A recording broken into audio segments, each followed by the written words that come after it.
না, ছেলেকে বিয়ে করান কেন? যদি ছেলে শ্বশুর বাড়ির লোক পছন্দ না হয়, ছেলের শ্বশুর বাড়ি থেকে কেউ আসবে শুনলে আপনাদের মাথা খারাপ হয়ে যায় কেন? আপনারা এক কাজ করবেন, অনাথ আশ্রমের মেয়ে বিয়ে করাবেন। অনাথ আশ্রমের মেয়ে বিয়ে করালে তাদের কোনো পরিবার নাই। কি রে, এত তাড়াতাড়ি চলে আসছো? হ্যাঁ হ্যাঁ, অনেক ভার দেখি নাও তো আমার থেকে।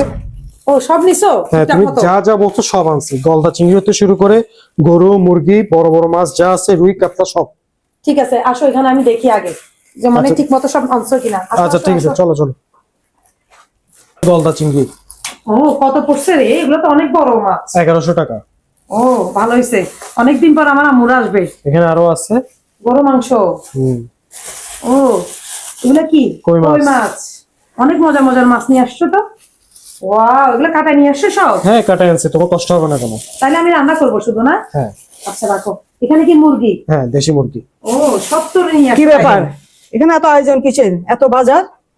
আমার শ্বশুর শাশুড়ি আসবে তো, এই জন্য এত কিছু আয়োজন করতেছি ওনাদের জন্য। এই ওরা কি পাইছে? সেদিন এসে গেল তোর শালা, আবার তারপরে আসলো তোর শালি, এখন আসলে তোর শ্বশুর শাশুড়ি না? এটা কি সরকারি বাসা পাইছে যা আসে আসে এক একজন থাকবে আসবে? এগুলো কি কি পাইছে ওরা? দেখাবো, ওনারা মেয়ে বিয়ে দিচ্ছে, ওনারা আসবে না? মেয়েকে দেখতে আসবে না?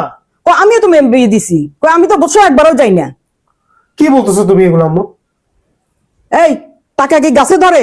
এত বাজার করছো, এই গরু আর মুরগি রেখে দিবা, আমার মেয়ে আসলে তখন রান্না করবা। কি বলতেছো আম্মু? এগুলো এগুলো আমি শ্বশুর শাশুড়ির জন্য আনছি। আচ্ছা, আমি বুঝলাম না আপনারা ছোট লোকের মতো করতেছেন কেন? সামান্য বাজারগুলোর জন্য ছোট লোকের মতো করতেছেন? আপনার ছেলে যখন আমাদের বাড়িতে যায় তখন আমার বাবা পারলে পুরো একটা গরু নিয়ে চলে আসে।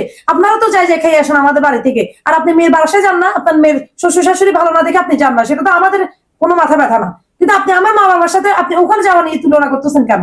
আমি বুঝলাম না।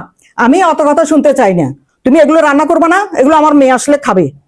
এগুলো নিয়ে যাও, সুন্দর করে রান্না বান্না করে রাখো, মেয়ে আবার মেয়ে জামাই আসলে খাবে। বুঝলাম না, আমি কোনো কিছু রান্না করতে পারবো না। আপনার মেয়ের জামাই আসলে আপনি রান্না করেন গিয়ে। আমার মা বাবার জন্য আমি আনাইছি, আপনার একদম মুখ ফুলে গেছে। ও শ্বশুর শাশুড়ি আসবে দেখে কত খুশি হয়ে বাজারগুলো করলো। আপনার মেয়ে আর মেয়ের জামাই তো সপ্তাহে একদিন এসে খাই যায়, তাহলে আমার বাবা মা আসবে দেখে আপনি এগুলো বলতেছেন? আপনি যখন আপনার আত্মীয় স্বজন আসে তখন তো অনেক খুশি হয়ে যান। আচ্ছা, আপনি যে বলছেন আমার ভাই তো অনেক আগে আসছে, আমার বোনও অনেক আগে আসছে, আপনি ওটাও খোটা দিচ্ছেন। আমি মানা করে দিব আমার বাবা মাকে। আমি বুঝলাম না, ছেলেকে বিয়ে করান কেন? যদি ছেলে শ্বশুর বাড়ির লোক পছন্দ না হয়, ছেলের শ্বশুর বাড়ি থেকে কেউ আসবে শুনলে আপনাদের মাথা খারাপ হয়ে যায় কেন?